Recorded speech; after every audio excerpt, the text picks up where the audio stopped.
Shele babo, how como this? Shele babo, shele babo, como this? Shele babo, shele babo, shele babo, my man, shele babo, shele babo, shele babo.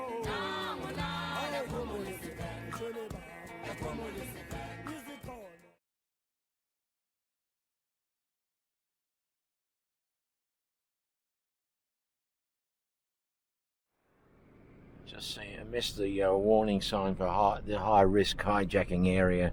Also on the other side, just to cheer you up a little, is the smash and grab warning. We're now entering ground zero of hell on earth. Shit in a box. Welcome to Brakpan Tourist Authority. Now apparently Brian says occasionally you'll find a body trussed up and wrapped in newspaper or plastic along this section of road, just to warn other illegal miners. Zumas, are they? Zuma, you don't go into our territory, buddy. This is ours. So you do that, you'll be rolled and trussed up like a pork roast, boneless. And this is the place where Brian said if I walk in, I'd be dissected and sold at the witch doctor's shop. Now, we did go into a witch doctor's yesterday. I felt like I needed some retail therapy, and I'll be able to show you later on what we bought at the witch doctor's. But the guy was mixing up these little bags of black, looked like charcoal dust or something. Apparently that was for recovery from surgery. It helped you recover quicker. Never heard of anything so ridiculous in all my life. But so I thought I'll give you another run of Plastic City. Hang on, Brian's pointing at something. Springs. Oh yeah, I missed it. Hi, what was it?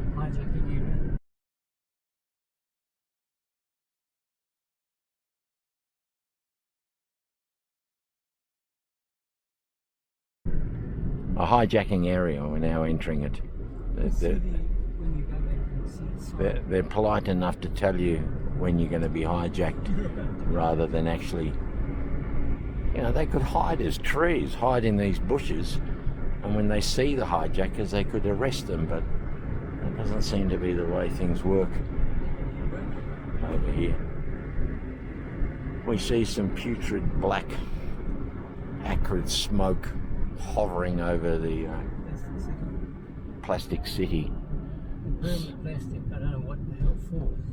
I would imagine they steal copper cable. Is that where our drum kit's on top of that tip over there? No, the tip they'd be coming up to. Okay, our electric birth drum kit somewhere one day may be uncovered and sold by the side of the road with the rest of the human waste. Well, this area is kind of green. They've got a lot of eucalypts, a lot of Australian blue gums coming up. But there's a woman taking her life into her hands. She's heading down to be dissected and sold by the booty man. You know what? Down this road here, as you're going on your way to Springs, it's where they've discovered that rich vein of gold. Oh. And it's richer than Simmer and Jack, PM and Statelines. They've discovered a vein of gold down there. Now, in any normal economy or government, they'd be rubbing their hands and sending the mining company down there to charge them a license to get the gold up. Then you'd be taxing them heavily, but not so in this strange environment I find myself.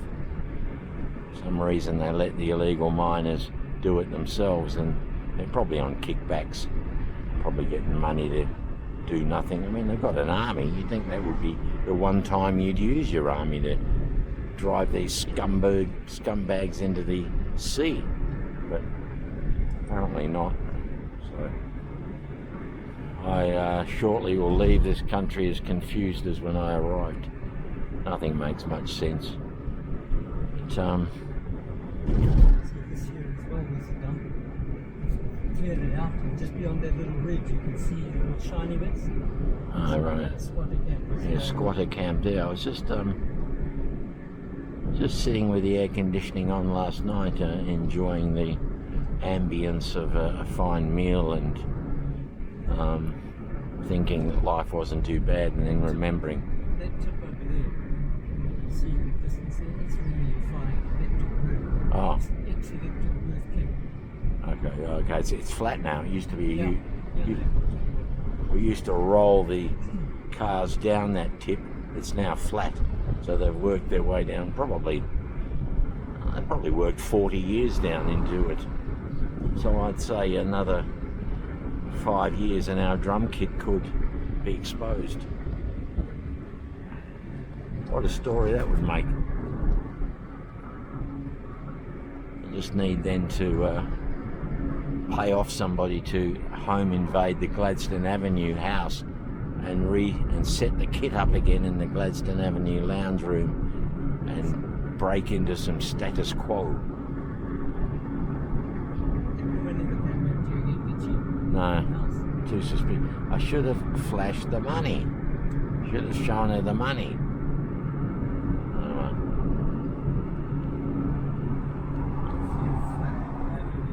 So they're coming from that tip. Yeah.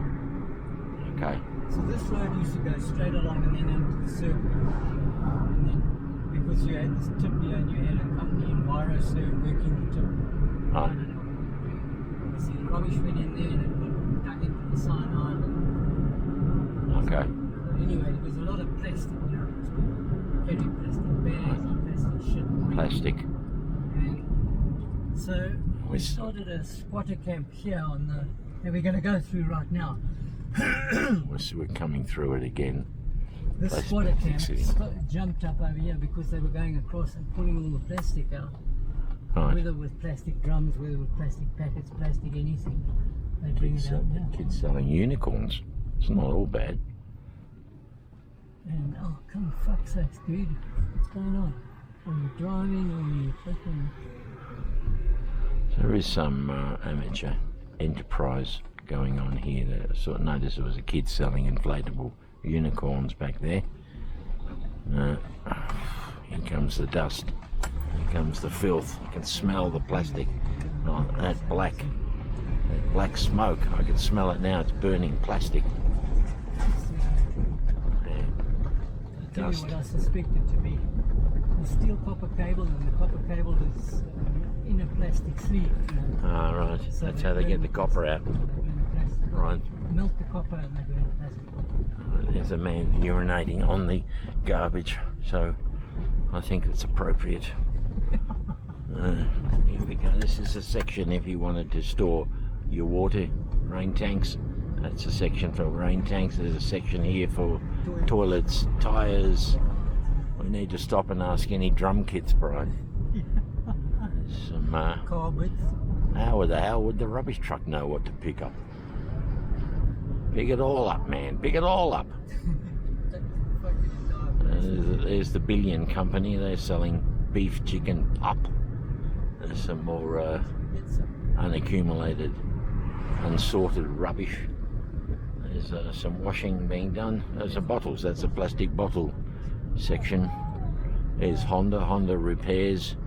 There's pallets, old blankets.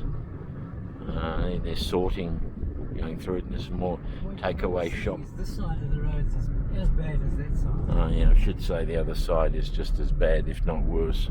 So this is the old road that you and I knew in the 70s. The other road comes through that side. Well, is this the road we came up from the dam? Yeah. Sometimes we'd walk out to the Heralds on this road. I'll show you. There's a few pickaninnies. They're probably available for purchase too. There's, here's your home decorating section, your Bunnings of the Plastic City View. There's some furniture there, some more tyres. I mean, it's just mad. Who's going to stop here? If you stopped to got your cards out, or I don't think they'd take card. They might. But imagine if you produced a cash note. This is the circle. They'd be onto you like seagulls. This is the circle now. That's the new road coming from there. You see those came in there. And there's a But man. what they've done is the Zomas have gone under the road, mined, and the road's collapsed. The road has collapsed there because of the illegal mining, ladies and gents. The So, road we used to go out to the Herald's on is the one that I live on. alright. What, this road? This one, yeah. This is a... Out there. Okay, dude. So we'll head there first. When Okay, sure. Once we're done, and Right, then we'll we'll just- just stay and okay. go around a sprint. Brian's going to have a shower. We'll get to meet Flossie, or whatever her name is. Macy. Macy. In my earlier videos that I did back in Australia, which seems a long time ago, I talked about when we were kids living in Brakpan and how much fun it was to go out to the state mines. We were friends with a family of kids called the Heralds, being brought up by a single mother, Mrs. Herald, and the boys, Reggie, Colin, Gary, Arnie, Dennis, and the one sister, Vivian, and they lived on an abandoned old gold mine that had the infrastructure, but hardly anyone living out there. It was the last stop on the long bus trip from our school, and when we got off the bus with the Heralds, it was unlimited fun climbing down mine shafts, climbing that tip we saw, making boats out of car roofs, exploring, stealing honey, breaking into the scout camp, the tiki box, the dogs, golf, and generally running riot, swimming in the dam, running riot without any adult supervision. And many was the time I'd come home from a weekend with the Heralds and fall into bed, and still wearing my school uniform covered yellow with the water from the tailings from the dam, and fall asleep heavily and be exhausted. So we went back to state mines, and this is what we saw.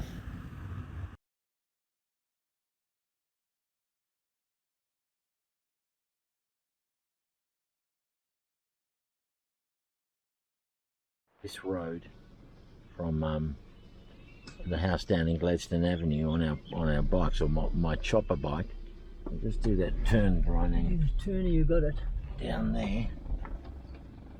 Turn down there and skirt the perimeter of the lake, right? Yeah, back of the lake. There used to be, as you remember, a big ash dump, coal dump from there. So it was the big ash dump that we'd go around the back of.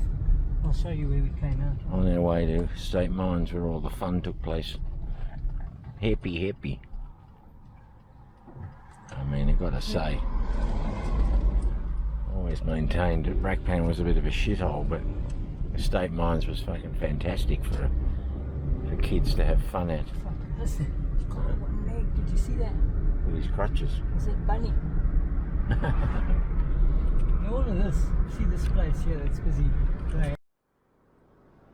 The road out to state mines looks slightly familiar to me, and over on our left would have been the tip. Yep. Riding along here on my chopper one time, and my little dog Achilles running his little heart out. He was only a puppy. I don't know why I wasn't thinking, but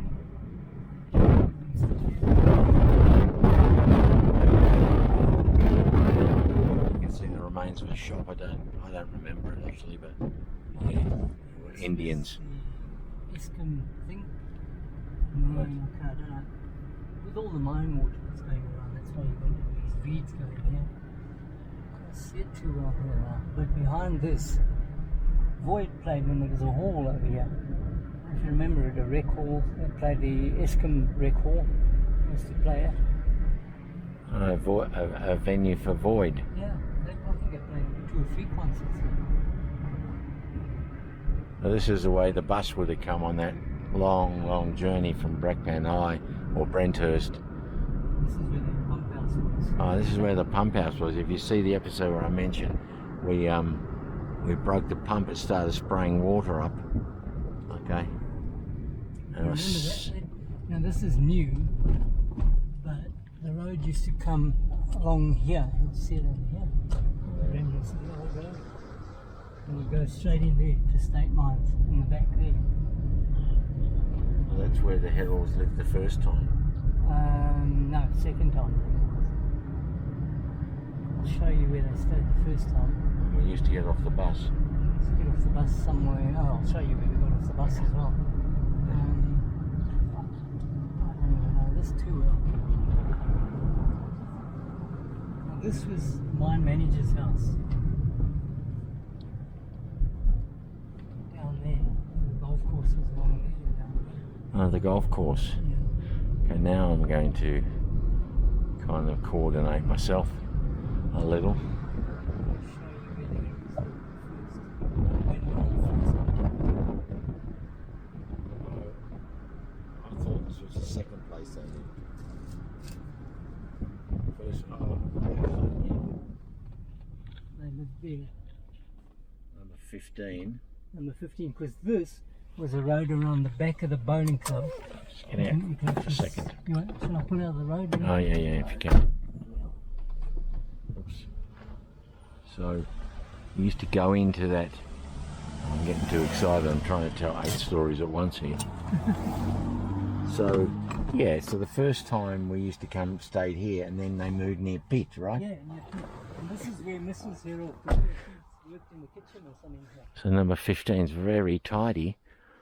I don't know if you can actually see any road here anymore. Because remember, the road used to come out the back of the golf course or the squash club over there.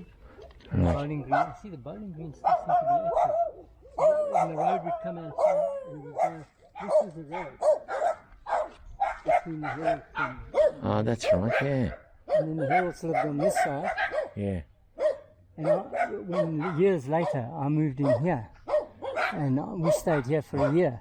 That's where the Putting guy them up. knifed you. Yeah, this is where he did this number on me. Stabbed him in the head, guys, with a knife. Because Yeah, what yeah. he did is he ran out here. Yeah. I went into the veranda there and with a pellet gun tried to shoot me.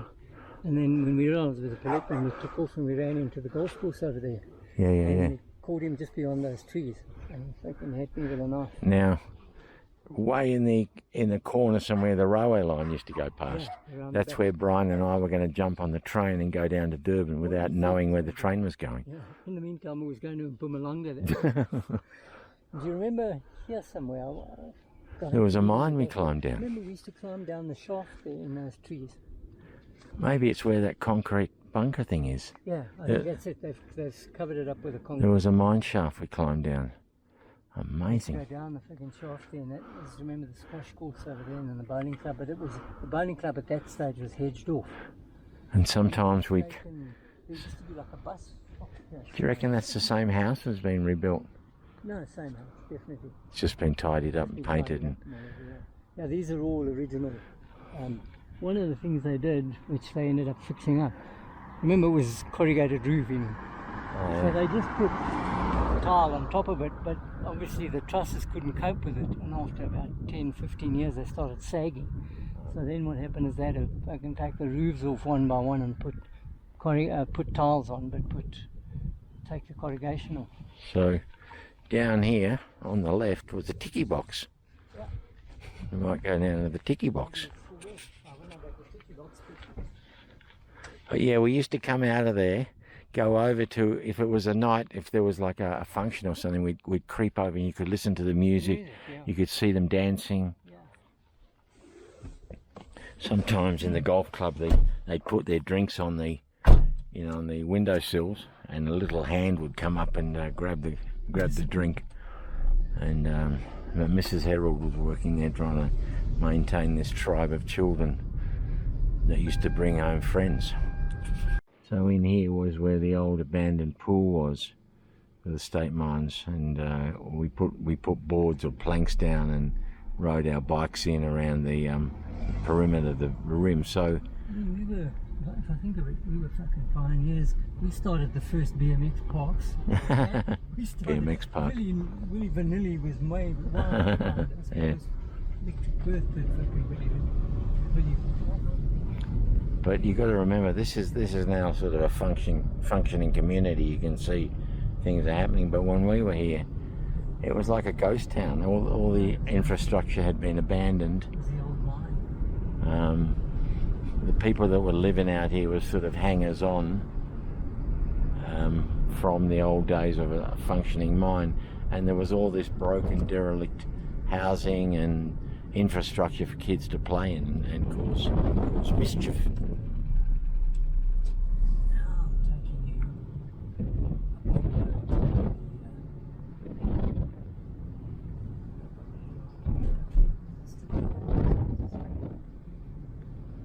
See, they're slightly newer sort of. Yeah, but one thing that's changed is that every house now has a huge big fence. In our day, fences weren't such a big thing.